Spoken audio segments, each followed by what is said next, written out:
8월 28일 법률방송 로투데이 시작하겠습니다. 법률방송에선 지난주 산학금을 둘러싼 택시업계 노사 갈등과 관련 소송 전 얘기 집중 보도해드렸는데요. 일단 수십 년 동안 택시업계의 오랜 악습으로 여겨져 왔던 산학금 제도는 여객자동차 운수사업법 개정에 따라 올해 초 폐지됐습니다. 내년부터는 개정된 택시운송사업 발전법에 따라 법인 택시 기사들에 대한 완전 월급제 시행도 예정돼 있는데요. 산학금 폐지는 완전 월급제 시행을 위한 일종의 필수 전제 조건인데 이 산학금 폐지를 두고 정작 택시기사와 회사 모두 불만의 목소리가 높아지고 있다고 합니다. 이건 어떤 내용인지 택시 노사 양측의 얘기를 들어봤습니다. 지난해 말 정부와 서울시는 5년 동안 제자리에 묶여있던 서울시 택시요금을 업계 요구를 반영해 30% 가까이 인상했습니다.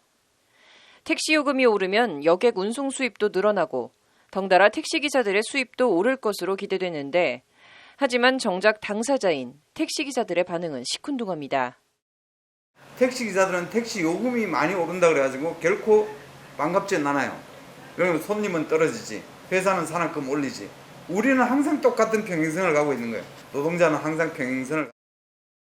택시기사들의 이런 우려를 반영해 서울시는 택시요금을 인상하며 6개월 동안은 산학금을 올리지 말 것을 주문했습니다.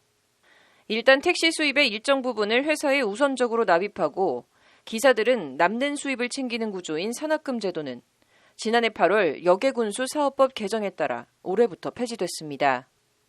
하지만 월 책임 운송 수익금 등 변형된 이름으로 산학금 제도는 실질적으로 계속 유지되고 있고 서울시가 주문한 6개월이 지나자 택시 회사들은 기다렸다는 듯이 산학금을 올렸다는 게 택시 기사들의 말입니다.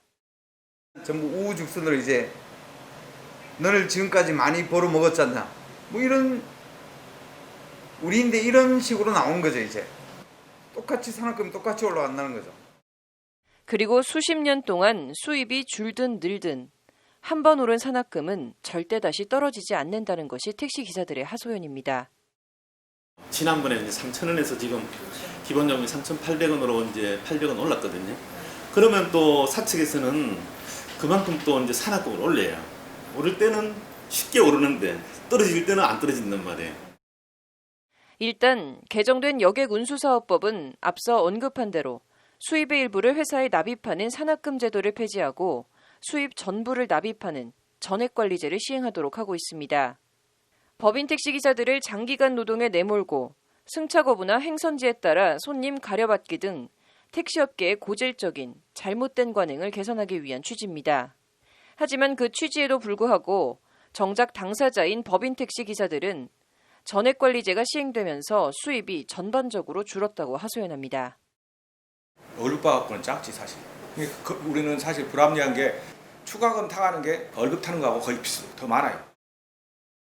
산학금을 내고 남은 초과 수입에서 수입의 상당 부분을 챙겨야 하는데 전액관리제가 되면서 결과적으로 산학금은 산학금대로 납입해야 하면서도 초과 수입은 초과 수입대로 없어진 겁니다. 회사에서 야간에 열심히 뛰는 사람이 야 500만 하면 260인데 그러면 나는 600 할 수 있어. 그럼 600 했을 때 어떻게 하겠냐 이거야. 나머지 다 줘야지. 그냥 월급제로. 잘하는 사람이나 못하는 사람이나 더 벌어오는 기사나 덜 벌어오는 기사나 똑같은 월급을 주는 게 과연 공평하냐는 겁니다.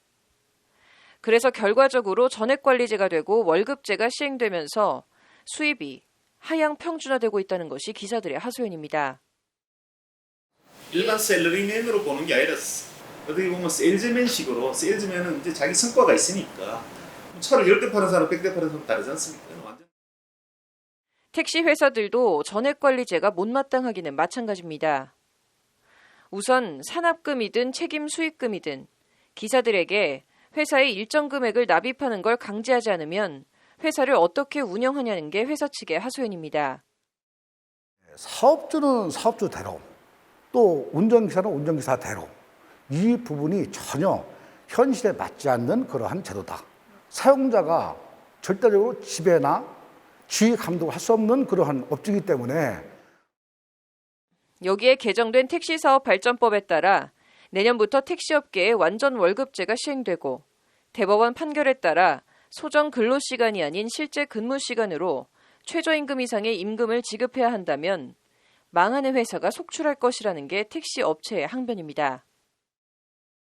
당연히 시행해야죠. 악법도 법이니까 시행하는데 여기에는 그만큼 고충이 많이 뒤따를 거로 예상이 됩니다. 아마 택시를 할 수 있는 그런 인원이 과연 몇 명이 될 것인지, 또 그 시작을 하고 얼마 기한이 지나지 않아서 이 택시업체가 도산되는 그런 회사가 몇 개나 나올지. 택시기사들은 기사들대로 택시 회사들이 어떤 곳인데 완전 월급제가 시행된다고 호락호락 손해보며 월급 주겠냐고 반문합니다. 또 무슨 꼼수를 부리기나 하는 것은 아닌지, 수입이 지금보다 더 주는 것은 아닌지 질의 걱정이 이만저만이 아닙니다. 그 택시 회사가 호락호락하게 그냥 뭐 대충 일하고 이렇게도 260 주냐? 아니죠. 전액 월급제가 가기로는 굉장히 여러 가지 부분에 좀 어려운 부분이 있지 않나. 관련해서 업계에선 단계별 완전 월급제 도입이나 월급제나 산학금 제도에 해당하는 정액제 가운데 택일 또는 혼합형 월급제 도입 등 정부가 대책 마련에 적극 나서줄 것을 촉구하고 있습니다. 월급제를 하고 싶은 사람은 월급제를 하고, 정액제를 하고 싶은 사람은 정액제를 하고, 또 글자 그대로 일정한 운동시급만 받고 많은 그런 일명 도급제죠. 이러한 단계별로 이 설정을 해서 산학금 제도 폐지와 전액 관리제 시행, 그리고 택시기사 완전 월급제 시행. 그 취지에도 불구하고 일선에선 노사 모두 혼란과 혼선, 불만이 적지 않습니다. 개정 택시사업발전법에 따라 내년 초로 예정된 택시기사 완전 월급제 시행은 이제 넉 달여밖에 남지 않았습니다. 정교한 대책 마련이 시급해 보입니다. 다음 소식입니다. 사전 심의를 받지 않으면 의료기기 광고를 하지 못하도록 한 의료기기법 조항이 위헌이라는 헌법재판소 결정이 나왔습니다. 헌법이 금지한 사전 검열에 해당한다는 것이 헌재 다수 의견인데요. 이 소식은 유재광 기자가 전해드립니다. 헌재는 사전 심의를 받지 않은 의료기기 광고를 금지한 의료기기법 제24조 2항 6호 등에 대해 제기된 위헌법률 심판 사건에서 재판관 8대1 의견으로 위헌 결정했다고 오늘 밝혔습니다. 의료기기 판매업체 A사는 블로그에 자사 제품을 광고했다가 사전 심의를 받지 않았다는 이유로 2017년 1월 전주시로부터 판매 업무 3일 정지 처분을 받았습니다. B씨는 자신의 회사 홈페이지에 의료용 고주파 온열기를 심의 없이 광고했다는 이유로 기소돼 벌금 100만 원의 약식명령을 받았습니다. A사와 B씨는 이에 불복해 소송을 내면서 법원에 위헌 법률 심판을 신청했고 법원은 이를 받아들여 헌재에 위헌 심판을 제청했습니다. 현재 의료기기 광고 심의는 식약처장이 심의 기준과 방법 등을 정하고 실제 심의는 민간기관인 한국의료기기산업협회가 수행하고 있습니다. 심판에선 실질적인 광고 심의 주체가 민간기관인지 식약처인지, 즉 헌법이 금하고 있는 행정권이 주체가 되는 사전 검열인지 여부가 쟁점이 됐습니다. 이에 대해 헌재는 9명의 재판관 가운데 재판관 8명 다수 의견으로 헌법상 사전 검열 금지 원칙에 위반된다며 위헌이라고 결정했습니다. 법률에 따라 민간단체인 한국의료기기산업협회가 식약처장으로부터 광고 심의 업무를 위탁받아 수행하고 있으나 법상으로는 여전히 행정기관인 식약처장이 심의 업무의 주체로 사전 검열에 해당한다는 것이 헌재 다수 의견입니다. 반면 이영진 재판관은 유일하게 한국의료기기산업협회가 식약처로부터 독립된 민간 자율기구라며 의료기기 광고 심의는 행정권이 주체가 되는 사전 검열이 아니다는 소수 의견을 냈습니다. 헌재는 2018년 6월에도 건강기능식품의 기능성을 알리는 광고를 사전에 심의하도록 한 법조항이 사전 검열에 해당한다며 위헌 결정을 내린 바 있습니다. 헌재 관계자는 오늘 결정에 대해 이번 결정은 행정권의 개입 가능성이 있는 사전 심의는 헌법이 금지하는 사전 검열에 해당한다고 판단한 기존의 결정 논리를 다시 한번 확인한 것이라고 밝혔습니다. 법률방송 유재광입니다.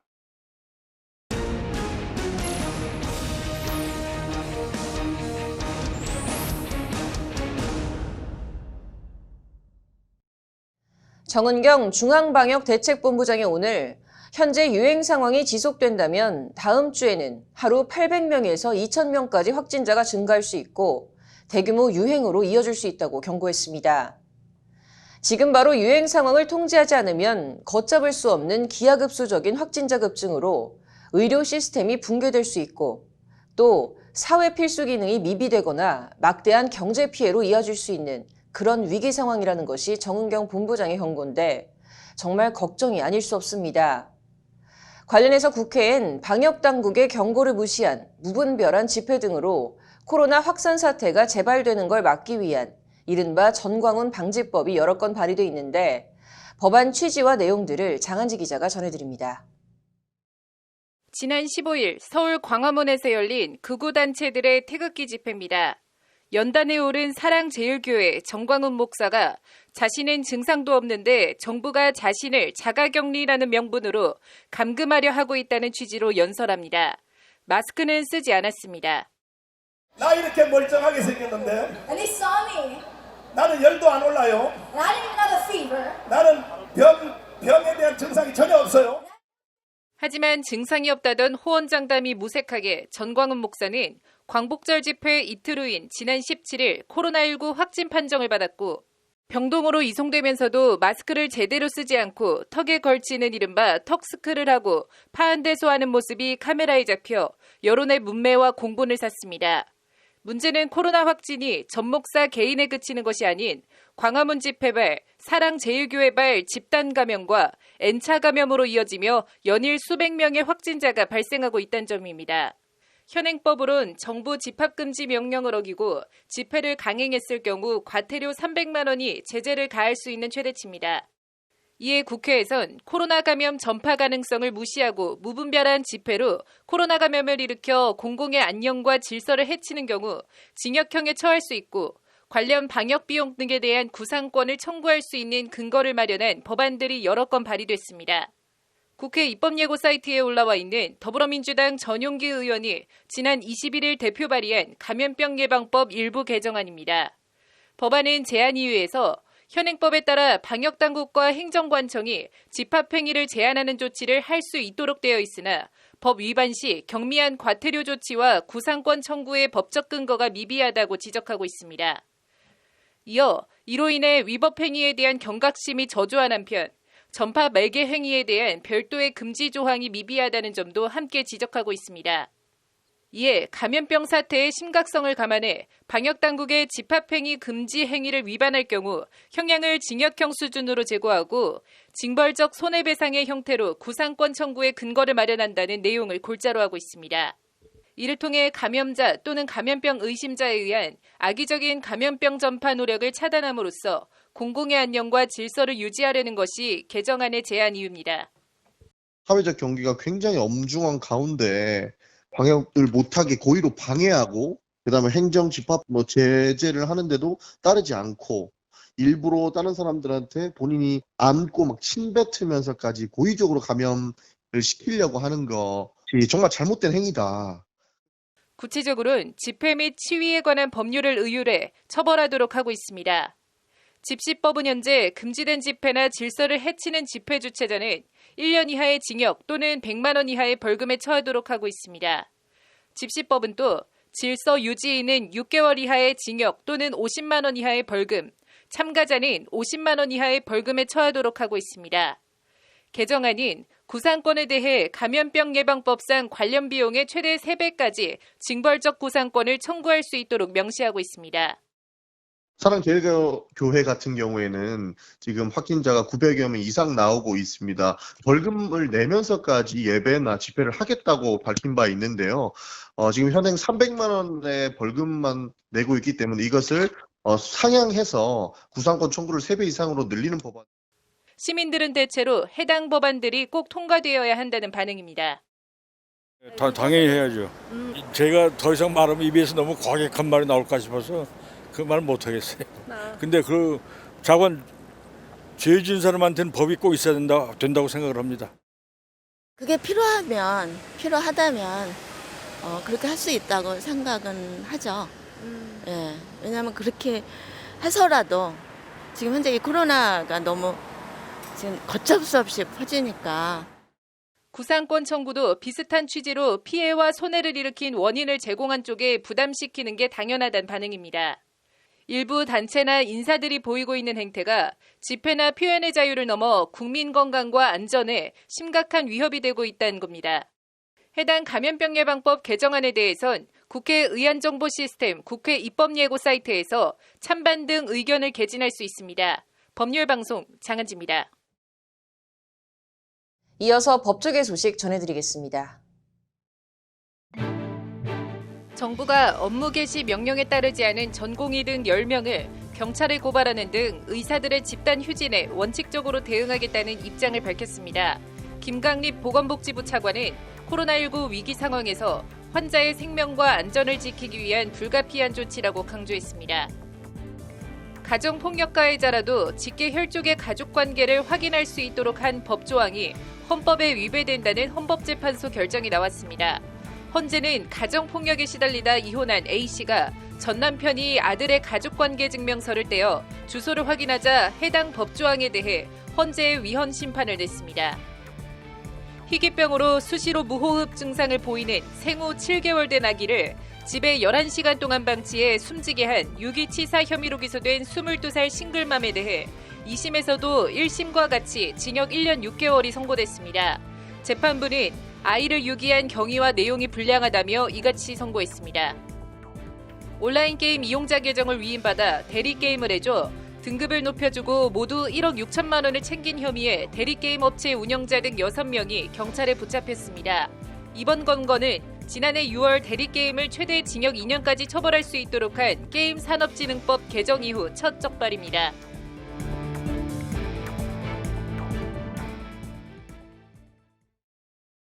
오늘 준비한 소식은 여기까지입니다. 시청해주신 여러분 고맙습니다.